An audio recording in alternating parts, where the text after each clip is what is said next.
Founded by the Romans in 10 BC, Limoges is the capital of the Haute-Vienne and sits proudly on the banks of the Vienne River, after which the department is named. It's probably best known for its copper enamels, which date back to medieval times. And then after the discovery of kaolinite in 1768 near the city, Limoges became extremely well known for its stunning 19th century porcelain. Celebrated for its whiteness, delicacy and translucence, the greatest collection of Limoges white gold can be found here at the National Porcelain Museum, housing some 300,000 pieces of stoneware, earthenware, glass and porcelain in various forms from around the world.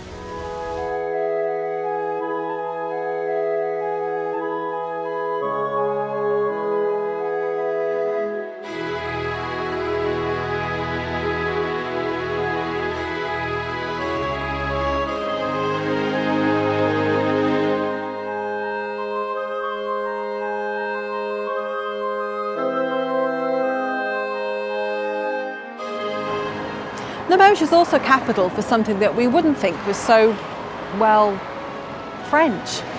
And that's the sport of basketball. Since 1983, Limoges have had 11 French national championships and taken 5 European titles. They also have their own dedicated Palais de Sport, which seats some 6,500 people, though obviously not today. Of course, no French city would be complete without a seemingly inexhaustible supply of churches, abbeys and cathedrals, like this one, Saint Etienne, which apparently took 600 years to build.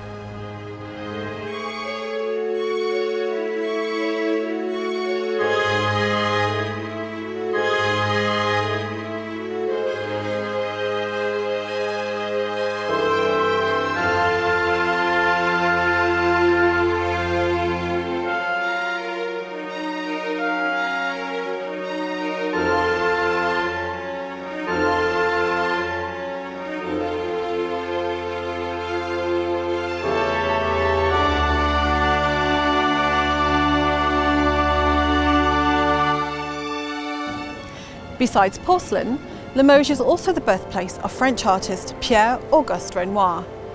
And, in keeping with our Michelin guide that we've been using on this trip, it's also the childhood home of celebrity maitre d' Fred Sirieix.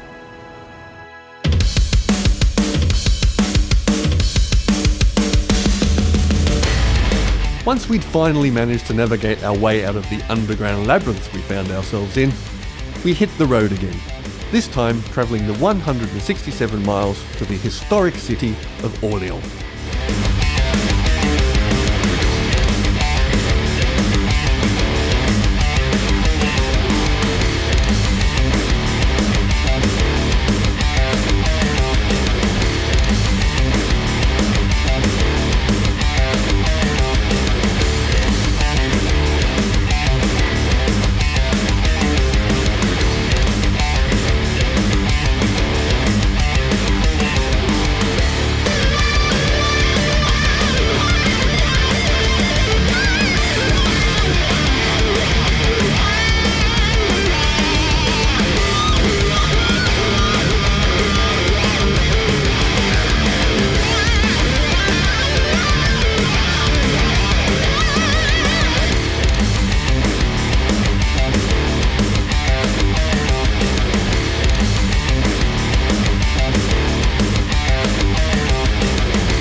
You may have noticed we did quite a bit of driving with the top up, and there's a pretty good reason for that.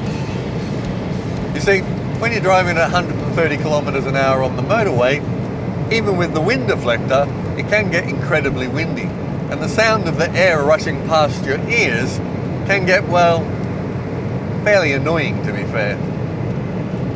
It's not so bad on short trips, but if you're doing 7-hour drives like us every day, then it just makes more sense to just limit that to country and city driving. In all honesty, the roof of the Boxster is quite sturdy, and you only get the occasional creak and groan if you're going over uneven ground or the odd speed hump, and you get a ruffle every now and again if you hit the wind in the wrong direction while you're travelling at speed. But, I mean, all that's a small price to pay for having a retractable roof, and, well, that's what having a Boxster's all about.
Nestled on the northern bank of the Loire River, Orléans is one of France's oldest cities. The Loire was an important trading route, and the city itself was strategically important because of its position and relative proximity to Paris. As one of the few river crossings, Orléans has been laid siege to numerous times by some of the greats, or not so greats as the case may be. Attila the Hun was defeated by the Romans here in 451, but probably the most famous battle was with the English during the 100 Years' War. It was during this time that the teenage daughter of a relatively low-classed farming family changed the tide of history. She was, of course, Joan of Arc.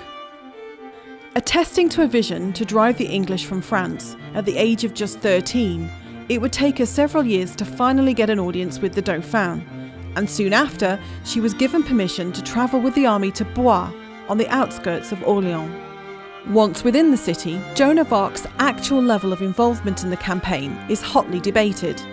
But adorned in hand-me-down armour, donated weapons, and on a borrowed horse, the French commanders took her presence as a sign of divine providence, and the 7-month siege of Orléans ended just 9 days after her arrival. The victory would prove to be a turning point for the French, though the war itself would rage on for another 20 years.